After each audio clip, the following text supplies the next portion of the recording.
displacement from a house fire and are wrapping up their curriculum, which has recently included hands-on walkthroughs of homes to participate in the appraisal process.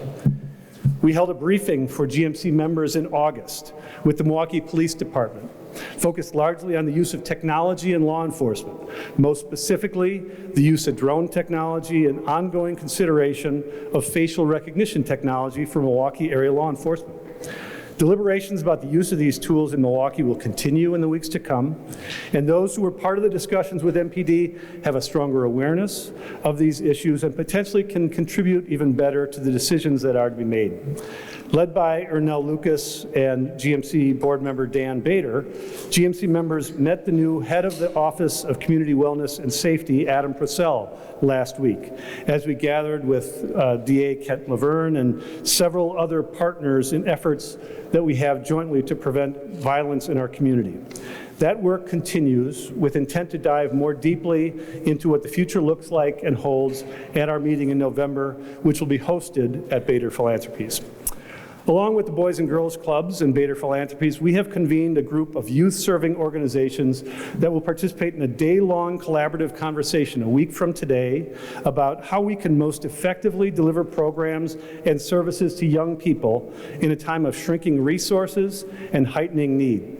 A particular focus for the Greater Milwaukee Committee and some of our community partners will be a comprehensive, community-wide effort to engage young people for the summer of 2026. It's never too early to start that. You'll hear more about this in the weeks to come, but it will be a crucial element of enhancing public safety and ensuring a stronger Milwaukee in the coming year. The signing of the state's biennial budget in July brought bipartisan agreement on a few major issues, including an investment in child care and early education, which was an area of focus for GMC members, community stakeholders, and our statewide allies. Some gains were also made in higher education in what was really the first bipartisan budget in many years, and with the dynamics of what's happening in Madison, there may well be opportunities in the future for a well-organized and well-articulated effort to bear fruit and change things in Madison. So I think many of us in this room are committed to continuing those efforts in the coming budget. This summer, we hosted briefings on the MPS instructional review from the MGT consultant team, giving members and community stakeholders a direct line to questions and to dig into the recommendations, many of which Dr. Cassellius and her team are already in the process of implementing. In partnership with Dr. Cassellius, we convened a cross-sector group to help track progress on priorities outlined in the MPS operational review, which was released in early 2025. During these conversations, Superintendent Cassellius provides updates on progress, flags new priority items, and outlines where business and civic partners can help. The next conversation with this group of 15 to 20 community members is slated for early November, and hopefully we'll continue to deepen the connection between MPS and its community partners. Today represents what we all hope and anticipate will be a watershed moment for reading outcomes in Milwaukee, with the official launch of the Milwaukee Reading Commission and a discussion with those on the front line of this effort.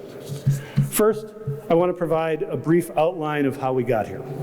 By now, all of us are familiar with the statistics on the screen that are about to be shown behind me. We also see statistics like 9% of fourth graders being proficient, 73% below basic in the most recent NAEP scores in Milwaukee. These outcomes and others have long-term consequences for kids and families. This is not solely a Milwaukee problem. As just last week, many of you may have seen, it was reported that reading scores for 12th graders nationally were the worst in nearly 30 years. All of this has consequence when kids arrive on campuses like this one, or others in Milwaukee, or when young people attempt to find a better life for themselves or their families. While we're all frustrated by these, the community is fortunate that leaders have stepped up in recent months. Many of you were present when Mayor Johnson convened a group of about 75 community stakeholders hosted by Greg Wesley and the Greater Milwaukee Foundation at Thrive on King back in May. Egos and longtime grievances were checked at the door. Those of us present could feel a new energy in the room about pragmatic, real steps that we could take together. The conversations back in May and the discussions since have focused on two specific areas that I want to outline briefly. The first is Wisconsin Act 20, which passed now 2 years ago in 2023, mandates a complete overhaul in early reading instruction in the state of Wisconsin. That legislation required compliance by July of this year, by July of 2025. But the state funding tied to the law was tied up in the courts until just a few months ago. Among the central facets of Act 20 is the requirement that all Wisconsin schools use science-based early literacy instruction, what many of us have come to know as the science of reading, and that kindergarten through third grade teachers and principals receive training and professional development in the science of reading. As the slide here outlines, the science of reading is a comprehensive body of research, providing evidence-based methods to meet young learners where they are. It's not one specific curriculum, but an approach, and it's a departure from what many schools in Wisconsin have been doing for a generation. With a clear path designated by Act 20, demonstrated need for professional development for educators, the Milwaukee Reading Coalition has been in formation over the last few months with a laser focus on preparing teachers with evidence-based strategies to teach reading effectively. We know that when armed with the right tools and resources, our classroom teachers can help forge a new path for Milwaukee kids. These steps complement existing efforts, particularly those that are ongoing and often successful in the area of intervention and tutoring. But this effort moves beyond that to be cross-sector, systemic, as members of our panel will likely discuss. You can see behind me, or you will be about to, the names of the leadership committee for the Milwaukee Reading Coalition. Some are present with us today. I want to particularly acknowledge Greg Wesley from the Greater Milwaukee Foundation, who is not able to join us today. Greg hosted the kickoff in May, and the GMF will also serve as the fiscal agent for the Milwaukee Reading Commission, bringing the power of private philanthropy together with broad public support to truly change outcomes. We wouldn't be able to move forward without Greg and the leadership of the GMF. Finally, kicking off these efforts requires resources. On the slide behind me, you see the logos of Herb Cole Philanthropies, the Greater Milwaukee Foundation, and the host committee for the 2024 Republican National Convention. Each of these has contributed resources to jumpstart this effort, and the commission will start its work with a commitment of more than $1 million from the community. I hope you'll join me in giving a round of applause for that.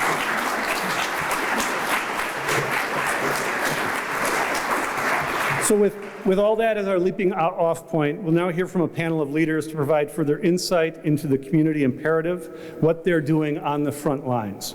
JoAnne Anton, President and CEO of Herb Cole Philanthropies and co-founder of the Milwaukee Reading Coalition, has been, and I can say this with all absolute intent, she has been tireless in her focus on better outcomes for kids, and she's going to moderate today's discussion. JoAnne will be joined by Dr. Howard Fuller, MRC co-founder, former MPS superintendent, and board chair emeritus of Howard Fuller Collegiate Academy, current MPS superintendent, Dr. Brenda Cassellius, and Laura Gutierrez, CEO of the United Community Center. I welcome all of you to the stage.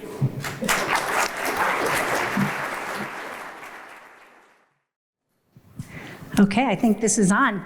Good afternoon, everyone. Joel, thank you for that introduction.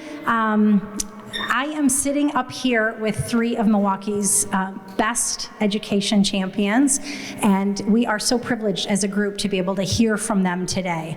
I am honored in particular to be able to both represent as a co-chair together with Dr. Fuller and Mark Sain, the Milwaukee Reading Coalition, but also to be partners in lots of other ways with our education leaders here in Milwaukee.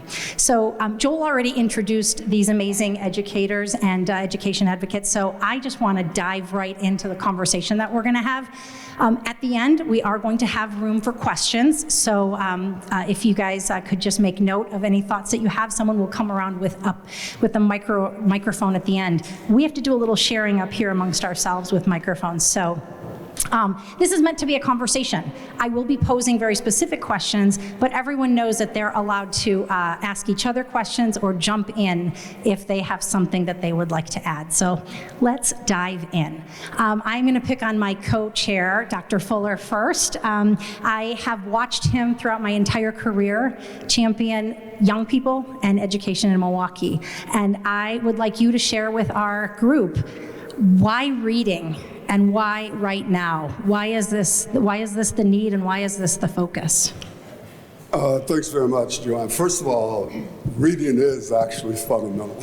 And so I don't know how it is that we think we're going to have a city that's worth living in if significant numbers of our kids cannot read.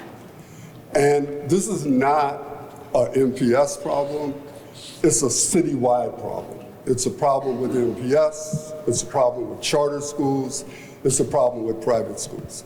And this problem did not just happen a couple of years ago.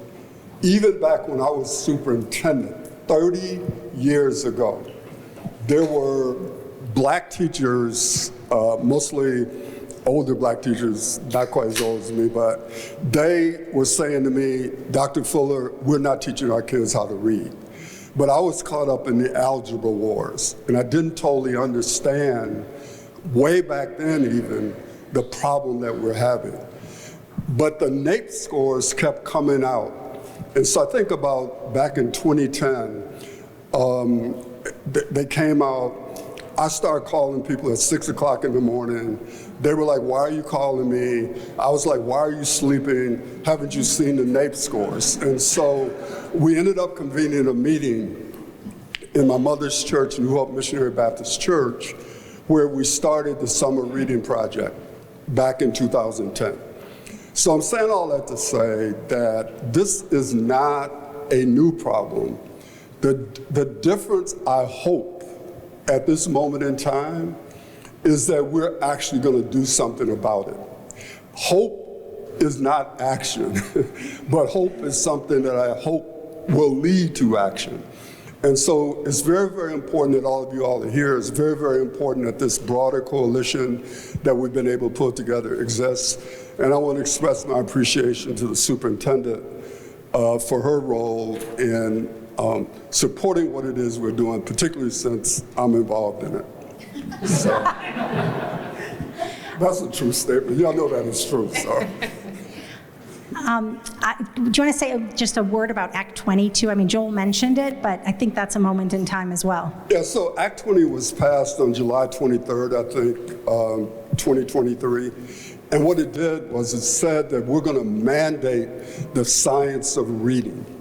And for a lot of people, that means certain things, some of it good, some of it bad, but it all goes back to really the 1997 National Reading Panel that came out with a report in 2000 laying out what they call evidence-based approaches to reading, which became known as the science of reading. And most people use phonics, but it's more than phonics. As Joel had up on the screen, it's phonics, phonemic awareness, spelling, vocabulary, comprehension. It's all of those things. And so what Act 20 has done is to say we're no longer going to ask people to do this. This is now a state law. And there was money put aside, $50 million, that got caught up in a disagreement between the governor and the legislature over whether or not it was an appropriate bill. And ultimately, the Supreme Court ruled that the governor had overstepped his authority. And so therefore, it was really, by the time they got around to talking about it, $49,700,000 was then has to be allocated by the state. $9 million of it has already been allocated to DPI for 64 coaches, which, in my opinion, but I'm going to tell you my opinion, but it's 64 coaches statewide. The rest of the money is divided up into two pots. One pot is for 50% reimbursement for those districts and schools that have purchased a curriculum. The curriculum is different than letters training. Curriculum would be aligned with letters training. And so districts and schools can give 50% reimbursement for those costs. The other pot of money is for professional development, and that's where we will come in. Thank you. And now, Dr. Cassellius, welcome again. You are everywhere, and we're so lucky to have you here as our new superintendent. You've led school systems at the city and state level, and now you are here. We heard about our NAEP scores.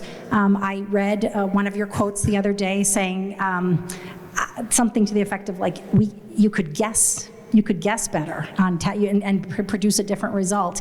And so let's talk a little bit about like what does this mean if when third graders don't have proficiency and aren't learning to read? What does it mean for our district? What does it mean for our community? And what can we do to try to close those gaps?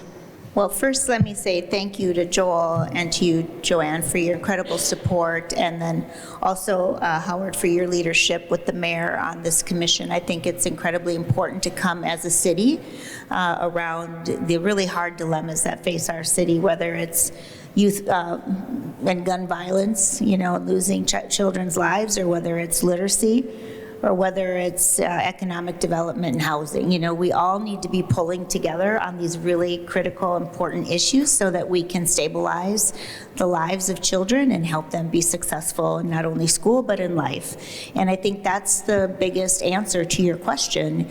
Like Dr. Fuller said, when you can't read, you don't have opportunity for just about anything else. So I think I read in an article prior to my coming to Milwaukee that 1 in 4 Milwaukeeans were reading at the 3rd grade level or below. That's quite a big number, and I would suspect it follows the data just about everything else with poverty or chronic poverty and not having access, that those numbers are even higher for some of the students that we serve in Milwaukee Public Schools, unfortunately.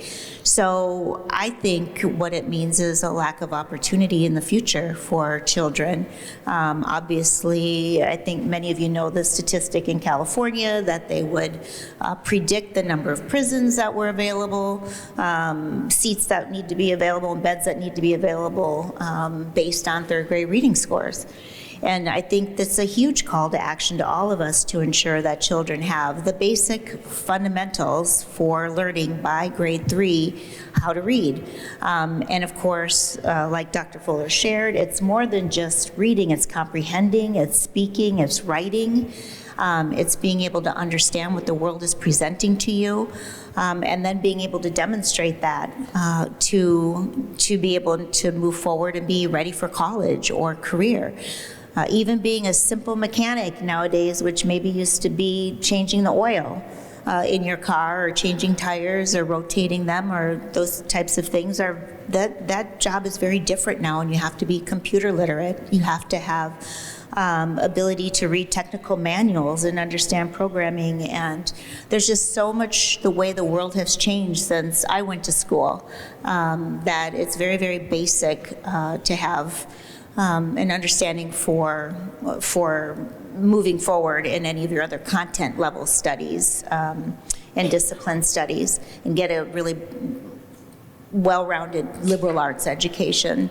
I think it also makes a difference in terms of us here in Milwaukee and any other large city or even township to be good citizens and to be able to participate as an educated citizenry, to understand when there's misinformation, to be able to source material, to be able to interact with individuals in good discourse, with understanding other sides and opinions, given what is in the current news right now. So I think that, knowing how to read and knowing how to understand and discern, and to be able to engage in civic discussion in a way that is reasonable and reasoned, I think is critical to our democracy. Thank you. Laura. At the United Community Center, you have 2 charter schools that you operate. One is K through 8 and the other is a middle school. And when Act 20 passed, you became an instant and early adopter of the implementation, even though they had a few little details that they had to work out with the legislation. So could you just talk a little bit about, explain to everyone here what early adoption looked like, what was your approach, and what are you seeing? What's happening since you've started to implement the science of reading training and the alignment with the curriculum for your kids? Yeah, thank you for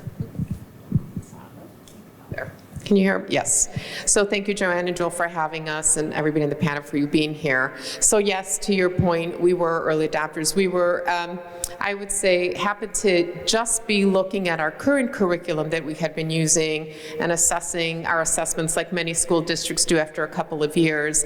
At that point, when Act 20 did take place, it was a question for us of, do we move forward with purchasing the next curriculum and making that expense now, or wait until this decision gets made and there's funding for it? And the answer automatically became, what are we going to have to put aside and wait for to invest in our children, because they cannot wait. So luckily for us, they did choose the current curriculum, or our curriculum that we chose was on the list. And when it came law, Sheba, of course, who it all starts with leadership, Sheba Martinez, who is our chief academic officer, came back and said, it's a law now, we have to do this, and we need to start planning so that we can make sure that we're intentional and thoughtful about how we do this, so that teachers do not feel overwhelmed, and that we're able to explain to them the importance of this initiative, the why behind it, and how we're going to roll it out. So some of the positives that we have seen is teachers obviously want to come in and do the best that they can. I truly believe that as a former educator, that we are there to transform the lives of students. What they need is trust and feel like they are being heard. What are their challenges, and what are we as leaders going to do to help support them when we're implementing something like this? Because at the end of the day, it is about outcomes, and it is about having students that can read and reach their full potential. So our teachers are super ecstatic when we told them this is what we're doing, because there is a plan in place and they have support. All of our teachers, including Sheba, who, chief academic officer, it was like we are all in and we are all getting trained. Why? Because you have uniformity, you are speaking the same language, and if Sheba's walking into a classroom, she too can be hands-on to support and remove barriers for teachers instantly, until they don't feel like they're on an island to their own. So we're seeing excitement, and the kids are loving learning and reading. Thank you. Let's say a little bit more about that, because it is a lot, and teachers are already carrying a lot on their shoulders already. So asking them to take on a whole new training program, and the coaching and the curriculum is new and a lot, takes a lot of time. So Howard, Dr. Cassellius, Laura, if anyone, whoever wants to answer this question can take this one. Just to say a little bit about how you get to implementation. And could you say a little bit more about like the number of hours, the number of units that are involved? I mean, it's not like an online simple overnight class. There's a lot involved, but it's critical to the preparation and the shift that needs to take place in training. So Dr. Fuller, maybe. I'll let the superintendent or Laura talk. I can talk about what my experience was with the summer reading project for 7 years. But at some point I want to get very specific about what the Milwaukee Reading Commission is going to do. So go for I'll let one of the two of them respond. I can start. So to your point, it is a lot. And I think one of the things that we did as a team is to make sure that we planned accordingly and used professional development days and planned it out. So Sheba and the team, we have planned this out for over a year and a half, where teachers are spending their 8 hours once a month, and we're doing training, and then we're supporting teachers. We've partnered with CISA 1 immediately to make sure that we too were feeling supported to be able to do that. So training is about 160 to 80 hours, Sheba. So that's a lot of what they have to train on top of what we're asking them to do, and then making sure that we as leaders are going in and out of classrooms and that there is fidelity to this program. And so for us, it's giving teachers that opportunity to meet in, professional learning communities weekly to discuss what is working well, what isn't, to have teachers give voice. All of you know as leaders that you can say something, or as parents, 100 times, but if that special aunt or that teacher comes and tells your child something, all of a sudden it's like, oh my gosh, that is genius. And so what teachers had asked us is, if JoAnne is doing this greatly, can JoAnne be the spokesperson? So we've embedded in our professional development days that our teachers are the ones in the classroom providing what their best practices are. What are their challenges and how are they dealing with that? So really coming together to build that community with support, with leadership, all understanding and going through the same training. It's different for you as a leader to say, you need to take this training and I'm going to go to my office and work on something else. All of our leaders, all of our administrators, Sheba included, our substitute teachers, anybody who is working with children is going through the training and assisting to ensure that no child is left behind in our school. Thank you. Dr. Cassellius, I know you're rolling out a new literacy plan as well, so. Yeah, we're really excited about the work that we're doing in literacy. I'd say as a superintendent, the best thing you can do is hire the best people who know this work. And so I have with me Jennifer Mims-Howell back here, who's Chief Academic Officer, and Dr. Gabby Belli-Menace, who I stole out of Madison, but she's known across the nation. She also has background in biliteracy, which is really important given we serve about 30% of our students who speak a language other than English at home. So just very fortunate to have some architects of literacy within our system. I think in our academic audit in Milwaukee Public Schools, one of the very basic things they found is that there wasn't a clear vision. And so there wasn't a clear plan on moving forward. Yes, we had a scope and sequence and we had pacing guides, but we didn't really have the conditions for getting our teachers there that described the why and why it was so important for children to read and why it was so important for you to be able to do this within your own practice within classrooms. We had trained about 1,200 teachers in Milwaukee Public Schools in some of the theory, but really what I think was missing was the bridges to practice. It was being able to actually take the theory into the science of reading and really the brain science and how you actually learn how to read, which is the why and for our teachers and how they need to move forward, and then moving it into the actual practices that they need to do with the conditions of the classroom and getting the classroom ready. We also already have high quality materials. So we've already gone through adoptions and have high quality materials in Milwaukee Public Schools with an ambitious agenda moving forward around instruction, but there wasn't fidelity or consistency school to school or classroom to classroom even. And so we're really working on that consistency and that implementation and getting more teachers trained. What that means is shifting our calendar to do that. It's hard to get teachers to want to come and do this work if they're not actually compensated or given time to do it. And so we had to create that into our calendar. So we added 3 additional professional development days as well as 4 additional half days to give our teachers this time to get the training. We made the first 3 weeks of school just really about creating the conditions for literacy. So it's, I don't want to say it's going slow to go fast, but it's being intentional and being strategic about how we're moving forward with our teachers to make sure that they have what they need.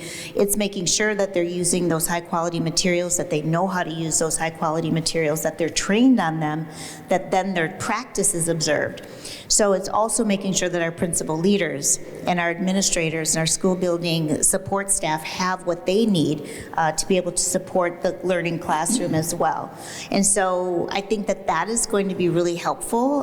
We have walkthrough protocol that we're going to be using to go in and check for understanding for after we train them, and making sure that they understand where they're going, and then holding them accountable. We'll be using our formative assessments. We're using iReady to be able to go through and make sure that we are looking at student learning and whether they're actually picking up what they're learning, and how well teachers are absorbing the new training. So that's going to be hard. Obviously, with nearly 67,000 students and 10,000 employees and 4,000 educators, we have a big task ahead with training everybody and making sure that they have what they need. So training, high quality materials, setting the conditions, principal leadership being a huge, huge piece of it, and how they set the tone in their own buildings, and then accountability around assessment and attention to results. I think that's how you just continuously improve, and you just continue to look at and put those dips in until everybody is actually trained in this new strategy. I'm so glad we went in this order, because I think all of this is the perfect segue then, Dr. Fuller, to you talking a little bit about what the Milwaukee Reading Coalition and Commission seek to do. Okay, so the initial purpose of the Milwaukee Reading Coalition is to create the Milwaukee Reading Commission. And the purpose of the Milwaukee Reading Commission is very focused. It is to raise private money and hopefully public money to do three things: to pay for the training of educators, to pay for the materials that's needed for the training, and to give $1,500 to each person who goes through the training with fidelity. That's our mission. People talk to me about all kinds of other things that need to be done, and they're all great things. We're not doing that. We're doing these three things. And we're focused on 5-year-old kindergarten through 3rd grade teachers in the city. There are about 1,280 across all schools. We also have to train the 200 and some principals, and there's about 400 special ed teachers. You have to train both the teachers and the principals, because if you don't train the principals, they're gonna muck up whatever it is that the teachers are trying to do. And the principals will have to go through 2 elements of training. One, let's use letters, for example. The letters training itself, but then there's a training for administrators, because the administrators have to know what they're doing when they do the walkthroughs. And then you got to deal with the coaches. In my opinion, it's a waste of money to hire coaches before you've trained the teachers, because if you hire coaches and you're talking to teachers who haven't been trained, they won't know what the coaches are talking about. So what we intend to do with the Milwaukee Reading Commission is to pursue a school-based strategy, meaning that 90% of the teachers in a school would have to agree to be a part of this. All of the principals, all of the APs, all of the instructional coaches or other people they've got set aside will have to agree to go through the training in order to get money from the Milwaukee Reading Commission. It's my opinion that we would be better off as a kind of a stepping stone to doing this. This is going to be hard. And you have to assume it would be hard, or else maybe we would have done it. But what we've got, I believe that we're going to be better off if at the end of 2 years, let's say, we've got, I'm going to use the number, 20 schools where everybody in those schools have gone through this training, are moving to implement it. Then we would be to have 1,000 people out there who haven't really gone through the training with fidelity. They only know a little bit, or only know this part. So that's the kind of strategy that we're going to pursue, and the limits of it will be obviously what it is that human beings are able to do, but also the level of funding that we'll be able to get. But the beauty of the Milwaukee Reading Commission is we will combine both private and public money to enlarge the amount of money that will be available to support the training. And before we segue to questions from the audience, I guess I just want to repeat, sort of come back to where we started, which is this is a citywide effort. It is not an MPS issue. It is not a choice or charter issue. It is a citywide issue. And so we're putting a citywide approach to a citywide problem. Last question for the group here. I mean, why is a collaboration like this needed or important, and how are we gonna move it forward?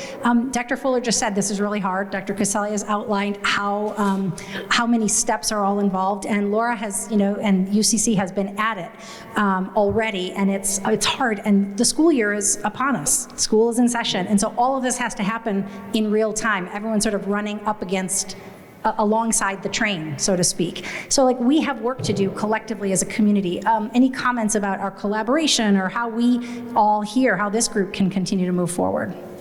Well, just briefly, one, I think everything needs to be community-led and community-driven. I think it just works better when we're all pulling together, one. Two, our students go in and out of our systems.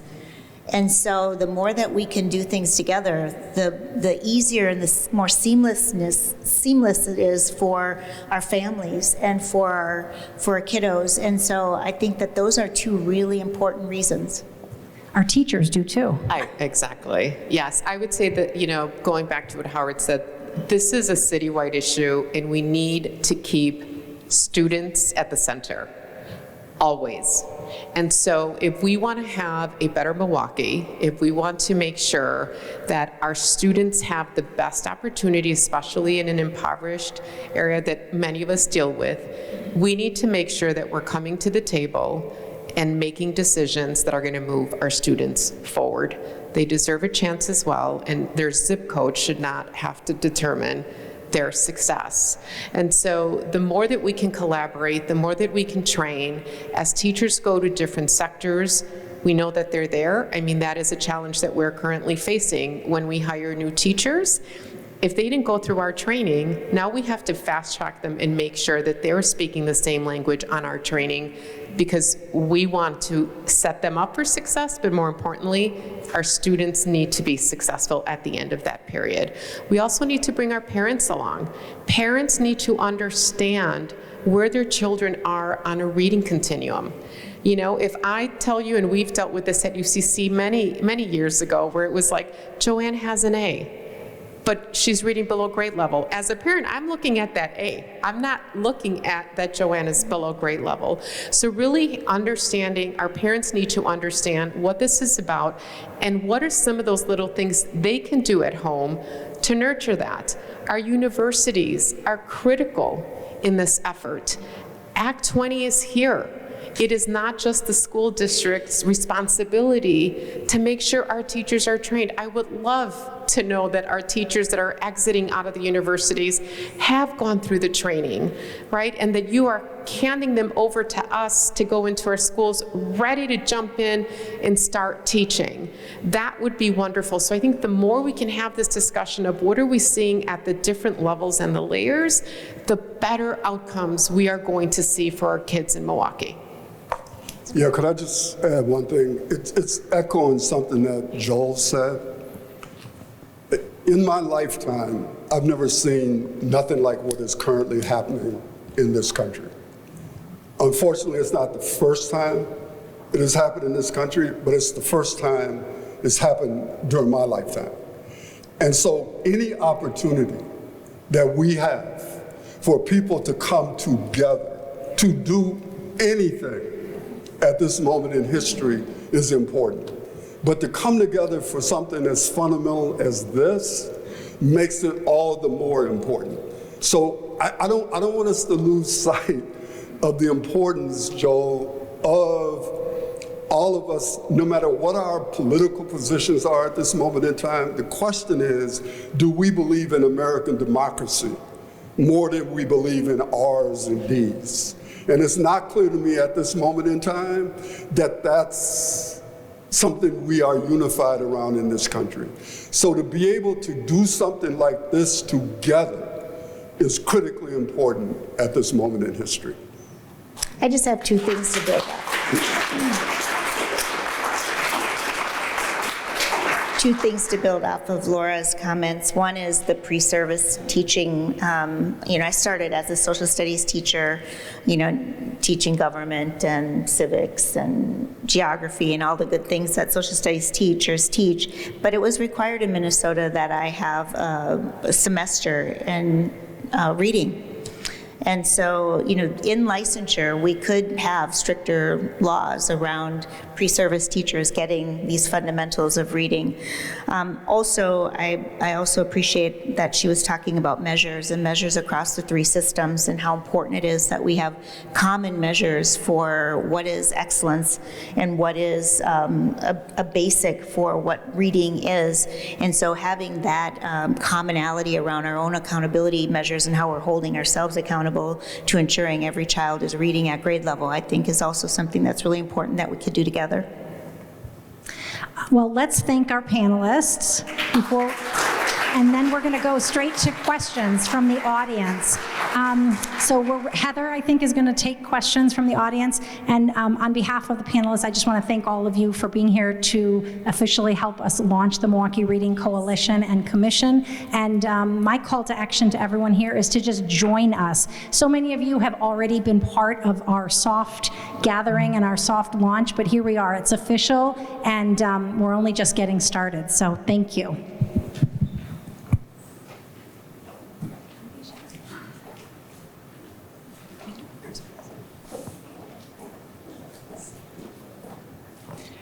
Thank you all for being here. Dr. Fuller, could you comment on the public funding piece of the commission, for the commission?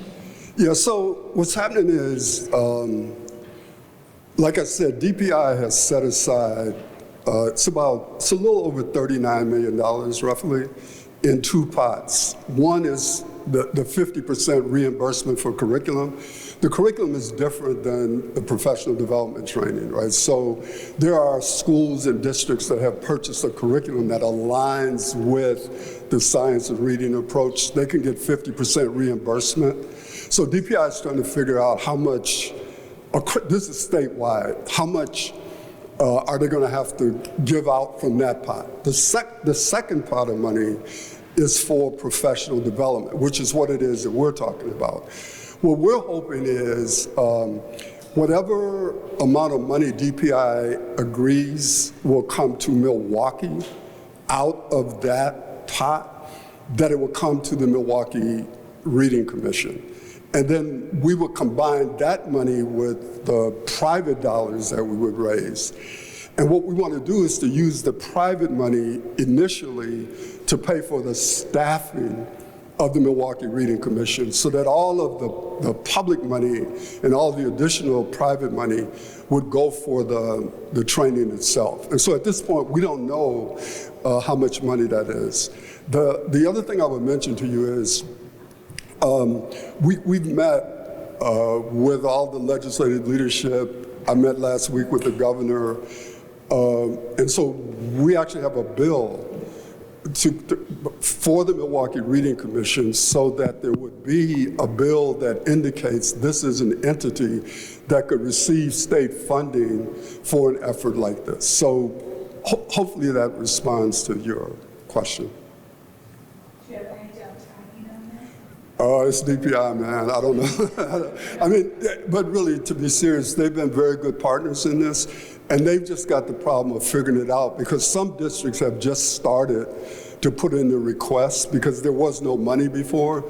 But now that there's actual money, people are starting to put in requests. So it's going to take a little bit yet for them to determine how much money would be in each one of those pots. So I actually have a related question. Very ambitious initiative, obviously. The people up on the stage wouldn't be involved if it wasn't ambitious. But can you speak to, I mean, it seems like you need to generate a lot of resources for this. And so I know you don't know the answer yet on the public funding, but any sense of the private funding that will be required and when that effort will be undertaken? And I ask that for a couple reasons. Number one, curiosity. Number two, as I think everybody in this room knows, there are a lot of capital and endowment campaigns going on right now, so there's a lot of competition. So we hope people like yourself are going to come together in a meeting that we intend to organize for potential funders. And there's never going to be a time when there's not competition for money. We know we're not going to have enough money to do everything that needs to be done, but the hope is that we'll have enough money to really get a great start on what it is we're attempting to do, and that will be a basis for going back again at some point, not at this moment, but to go back again to ask for additional, I know Alan Moore said, additional funding for what it is we're trying to do. But at this moment, all we're doing is focused on the resources that currently exist. We're going to have that meeting in the hopes that we can get more from the privates, and we'll just have to go with what it is we're able to get at this particular moment in time. You're on the list, Rob, though. You're definitely on the list. Exactly. Thank you so much for this leading this wonderful effort. Third grade reading scores appears to be the measurement of how we'll know whether we succeeded or how well we succeeded. What's the timeline at which you think you'll be able to first see progress? And are there any other interim measures where you'll be able to indicate whether this is working or how well this is working? Yeah, so let me say that first of all, the reading problem isn't just a problem 5-year-old kindergarten through 3rd grade, right? I mean, I can see the problem that the district will have and other schools as well, because we have kids coming into high school who cannot read, and teachers are not taught how to teach English literature to somebody who can't read. So we have a clear problem at every level. It's just that Act 20 was focused on 5-year-old kindergarten through 3rd grade. So that's the immediate focus, but we obviously clearly have to go beyond that. In terms of how quickly will we know, I don't know that we know that, right? Because number one, the question is how quickly can we train all of the educators and school leaders and folks that need to be trained? And it's how does it get implemented in the classroom? Because even though we're sitting here talking about the science of reading and being a good teacher, they connect at some point. Because a whole lot of other things have to work in addition to giving people training in how to teach reading. It's also what are your actual day-to-day practices in classrooms. And if I could say one last thing so you understand the gravity of the problem, Molly Schiffer did this triangle where she was talking about tier 1, tier 2, tier 3 training. And so the thing is that 89% of the kids should be getting day-to-day instruction in the classroom. And then there's going to be a group of kids who have a little bit more problem. That would be tier 2. And then you'll have kids maybe who've got dyslexia or something who have even more problem, tier 3. It should be 89% of the kids getting that tier 1 instruction, and then 11%. What's happening in Milwaukee is the triangle is inverted, so that only about 11% of the kids are getting the instruction that they need at tier 1. And so we've been trying to attack this problem with intervention programs like Forward Scholars, Wisconsin Reading Corps, Hartman Literacy, Spark, with 89% of the kids, which you cannot do. And so if we don't attack this problem at tier 1 level and make significant impact on that, you're not going to see any significant change in what has happened. And I can just share that at UCC, a lot of the changes that we are seeing and the positive is you have to teach teachers how to read data. They are responsible for those 22 kids in that classroom, and outcomes matter. And so doing assessments in the classroom, having that feedback from your administrator, from the coach, and constantly assessing and seeing the progress of growth. Obviously, every child learns differently, right? If you all have children, you know one is like never needs to study, and the other one you always have to ask them if their homework is done. And for us, it is really understanding who our children are individually and bringing them into the conversation. Kids are smart. Kids will do and will meet your expectations if you set them and you hold them accountable. And so for us, it's making sure teachers are looking at those assessments 3 times a year, so we take maps, and having a conversation immediately. So when you're looking at the leadership, they need to make sure that that data is available and the teachers understand how to read that data to find out what intervention does this child need? Is it something else? Is it a language issue? And what are we going to do to come together as an entity to support that child and then communicate that with the parent and any other support systems that are there. That's how we have seen success. Sometimes people might say, well, that's, it's a lot of accountability, and it's a lot of those conversations, but my children went through the system, and we firmly believe that if a program's not good enough for your child, then we're doing something wrong. And the reality is our kids can't wait. So as Howard talks about, making sure that teachers are trained, it is our job as leaders to make sure that everybody, that if a teacher, and this might sound harsh, but it's no different in your business community, if a teacher is not doing or following a curriculum to fidelity, and we know that is going on and not addressing it, then shame on us, right? Because that child deserves the best teacher and the best education that anybody else's child does. Could I say one more thing to your question? I'm sorry. The first thing I want the Milwaukee Reading Commission should be held responsible for is assessing the quality of the training. That's before we get to whether or not you start seeing results in terms of the kids reading better. So I want the Milwaukee Reading Commission to be held responsible initially for how many people have actually gone through the training, how well did we do with that training, and then you start seeing the most important thing, can the kids read better?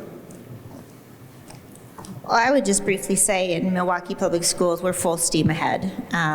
We have our team working, and we are moving from the 3Qing to the phonics methods and structured literacy.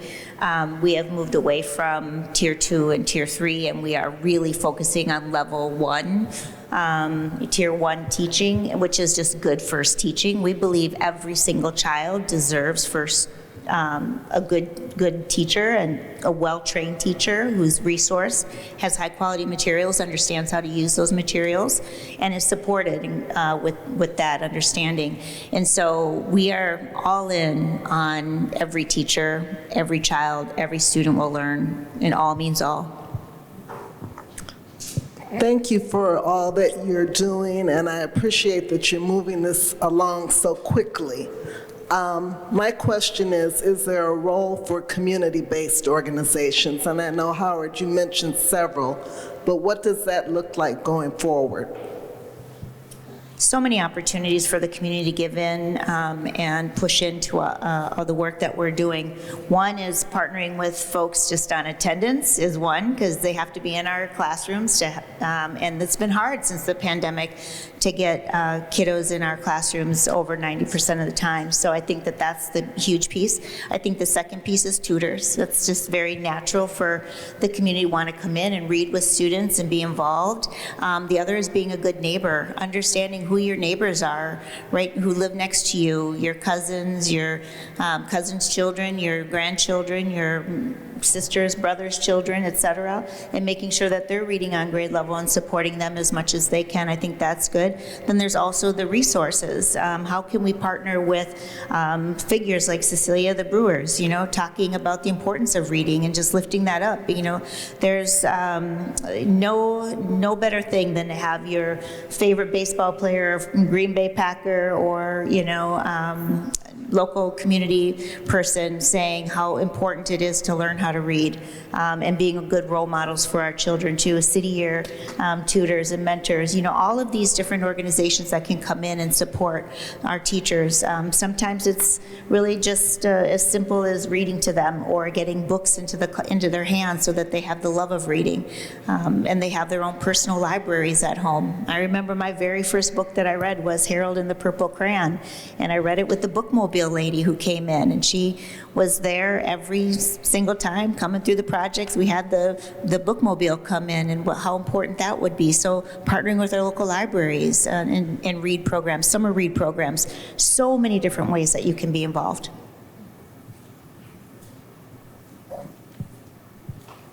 I think that's it for the questions. Another round of applause for our unbelievable leaders here.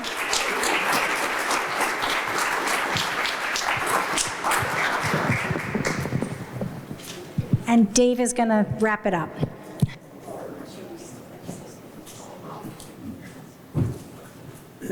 Awesome. Thanks, JoAnne.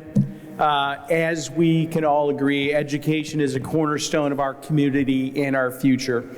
We're very excited for the launch of the Milwaukee Reading Coalition and are prepared to support its efforts as we change outcomes for Milwaukee's youth. Thank you to JoAnne Anton, Howard Fuller, and Mark Sain for your efforts in co-founding the MRC.